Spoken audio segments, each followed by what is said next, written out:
Fakti, ko nezināji. Nosauc 3 lietas, bez kurām tu nevarētu iedomāties savu dzīvi. Protams, draudzene, dēls, ēdiens. Jā, tās 3 lietas. Kaut kā tā.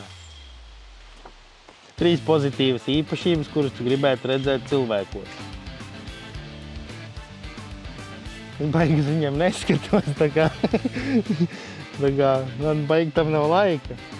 Labi, es tikai padomāju. Izpalīdzība, draudzīgums un gribas spēks, teiksim tā. Kas ir laime tavā izpratnē?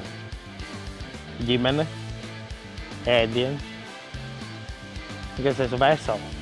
Kāda veida ģimenes atpūtas izvēlies? Pavadīt laiku kopā, kaut kur aizbraukt pie jūras, vai vienkārši ārā pastaigāties pa rajonu vai aiziet uz spēļu laukumu, ar bērnu paspēlēties. Jā, tāds teikt. Zinot, ka spēktavieriem ir labi jāēd, kāds ir tavs mīļākais ēdiens, kuru tu pats proti pagatavot? Pelmeņus izvārīt,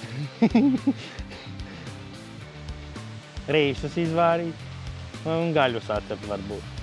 Nē, to varbūt varētu sacept, jā. Bet tā, protams, ēdu visu. Cenšos nešķirot. Vienīgais, jā, kas man negaršo, tos arī neēdu, bet, principā es ēdu visu. Vai tev ir kāds mērķis vai sapnis, ko tu gribētu sasniegt nākotnē? Labi, tas jau būs diezgan tālā nākotnē, bet gribētu aizbraukt uz World Strongest Man. Tur tikt iekšā, kaut vai tajā te atlasē. Tad tas jau būtu, bet, jā, tas būtu baigi labi. Bet tas ir pārāk tālu pagaidām. Mīļākais sporta veids, kuram tu seko izņemot svarcelšanu?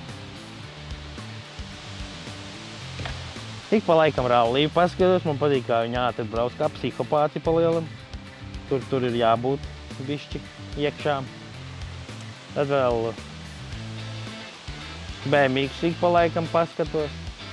Bet tas ir YouTube vai kaut kur citur. Nekas tāds baigi nekam tādam nesekoju līdzi. Vai uzskati, ka psiholoģiskā noturība ir tikpat svarīga kā fiziskā sagatavotība? Es domāju, ka noteikti. Ja tev galva nav kārtībā, tad tu arī nevari aiziet normāli nostartēt. Un ja viens vingrinājums tev, piemēram, nesanāk, tad tu sevi pa lielam... Es pat nezinu, kā lai to pasaka. Nostādi tādā situācijā, ka tu neko nevari vairs izdarīt. Un jā, ja tam tu netiec pāri, tad pa lielam jā, tur nekas labs arī nevar nebūt. Fakti, ko nezināji.